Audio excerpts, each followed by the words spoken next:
Hello दोस्तों, राधे राधे, जय श्री कृष्णा। आज हम लेकर आए हैं हरियाली तीज व्रत की कथा। हिमालय पर्वत और उनकी पत्नी मैना देवी के घर एक सुंदर कन्या का जन्म हुआ। इस कन्या का नाम रखा गया पार्वती। बचपन से ही वे असाधारण रूप से तेजस्विनी और धार्मिक स्वभाव की थीं। खेल खेल में भी वे भगवान शिव का नाम जपती और रेत से शिवलिंग बनाकर उसकी पूजा करती। धीरे धीरे उनका मन सांसारिक खेलों से हटकर तप और भक्ति में लग गया। सभी देवगण भी उनकी इस अद्भुत भक्ति को देखकर चकित रहते। जब पार्वती जी यवन में पहुंची तो हिमवान और मैना देवी उनके विवाह की चिंता करने लगे। एक दिन नारद मुनि उनके घर आए। उन्होंने कहा, हे पर्वतराज, आपकी कन्या महान पुण्यात्मा है।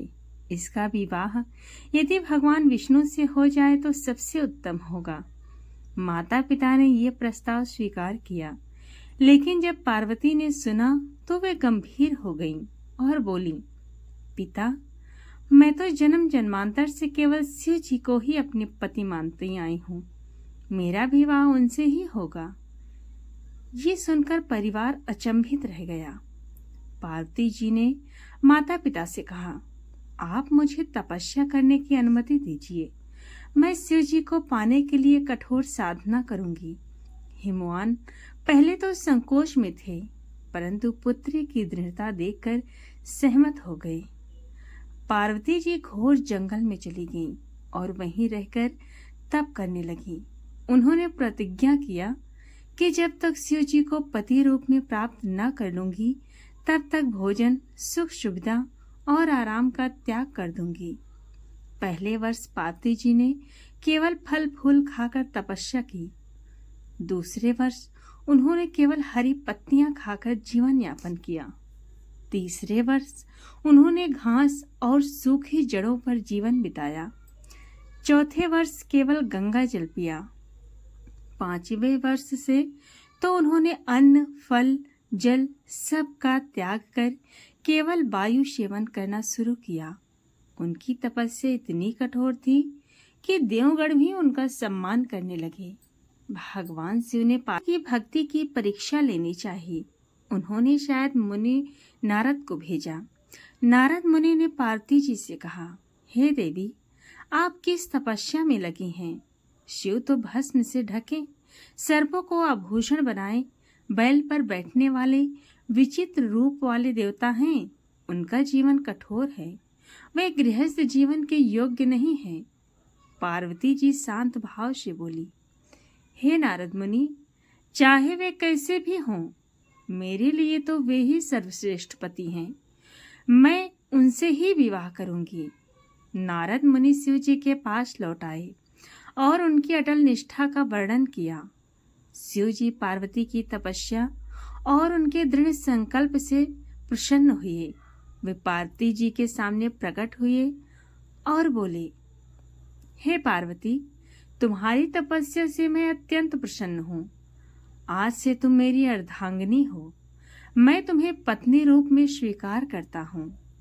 ये सुनकर पार्वती जी का हृदय आनंद से भर गया। समस्त देवगण और ऋषि मुनि इस अद्भुत मिलन के साक्षी बने। भगवान शिव और माता पार्वती के विवाह की तैयारी शुरू हुई। देवताओं ने मंडप सजाया, गंधर्वों ने संगीत गाया, इंद्र ने अमृत बरसाया और ऋषियों ने वेद मंत्रों का उच्चारण किया। माता पार्वती को श्रृंगार करके दुल्हन बनाया गया। हिमवान ने स्वयं अपनी पुत्री का विवाह बड़े हर्षोल्लास से भगवान शिव के साथ संपन्न किया। ये विवाह सावन मास की शुक्ल पक्ष की तृतीया तिथि को हुआ था। तभी से ये इस दिन स्त्रियों के लिए विशेष हो गया। कहा गया है कि यदि कोई स्त्री इस दिन उपवास रखकर माता पार्वती और शिव जी की पूजा करे तो उसे अखंड सौभाग्य प्राप्त होता है। अविवाहित कन्याएं भी यदि यह व्रत करें तो उन्हें योग्य वर की प्राप्ति होती है। इसी कारण यह व्रत हरियाली तीज कहलाया। आइए जानते हैं इस व्रत को करने की विधि क्या है? इस व्रत में प्रातः काल स्नान करके व्रत का संकल्प लिया जाता है। दिन भर निराजल रहकर भगवान शिव और माता पार्वती की पूजा की जाती है। उन्हें श्रृंगार की सामग्री, बेलपत्र, पुष्प, धूप और मिठाई अर्पित की जाती है। माता पार्वती को चूड़ियाँ, बिंदी, मेहंदी और वस्त्र चढ़ाना शुभ माना जाता है। शाम के समय कथा सुनकर आरती की जाती है। हरियाली तीज व्रत, इसका संपूर्ण पूजन विधि एवं नियम क्या है, आइए शुरू से जानें। व्रत की शुरुआत कैसे करें और संकल्प कैसे लें। नंबर 1, प्रातः काल स्नान करें और स्वच्छ हरे या लाल रंग के वस्त्र धारण करें। ये रंग सौभाग्य का प्रतीक है। नंबर 2, हाथ में जल और पुष्प लेकर संकल्प करें। मैं हरियाली तीज का व्रत करती हूँ और माता पार्वती जी, शिव जी की कृपा से अखंड सौभाग्य, दीर्घ दाम्पत्य सुख और मंगल जीवन की प्रार्थना करती हूँ। नंबर 3, व्रत दिन भर निर्जल रखने का नियम है, परंतु स्वास्थ्य अनुसार फलाहार भी किया जा सकता है। पूजन सामग्री क्या क्या लगती है, आइए जानते हैं। भगवान शिव, माता पार्वती और नंदी की प्रतिमा या चित्र होना चाहिए। बेलपत्र, धतूरा, अक्षत, रोली, चंदन, दूर्वा, पुष्प, फल, मिठाई।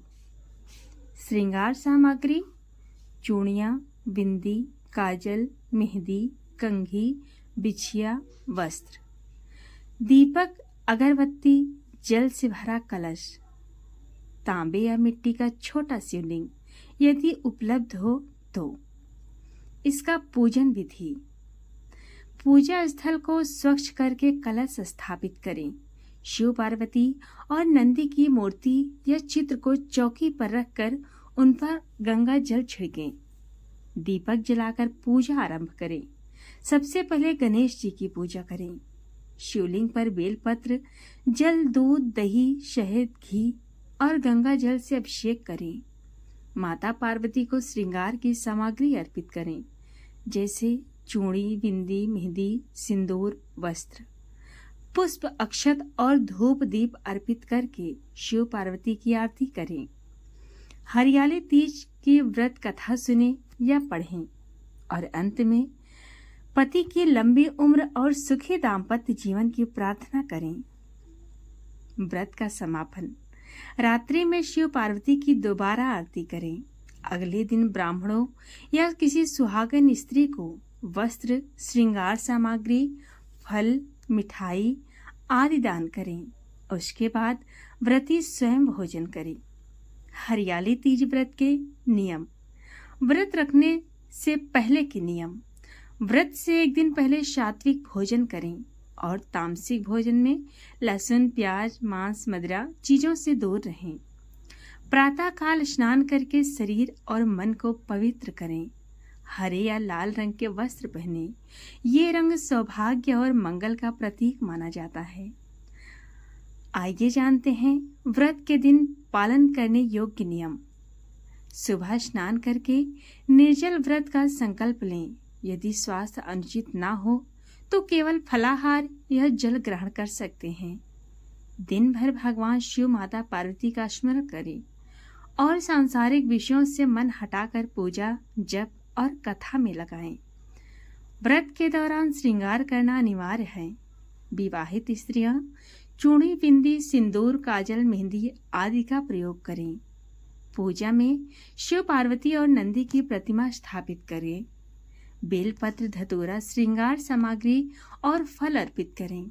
कथा सुनना या सुनाना अनिवार्य है। बिना कथा सुने व्रत अधूरा माना जाता है।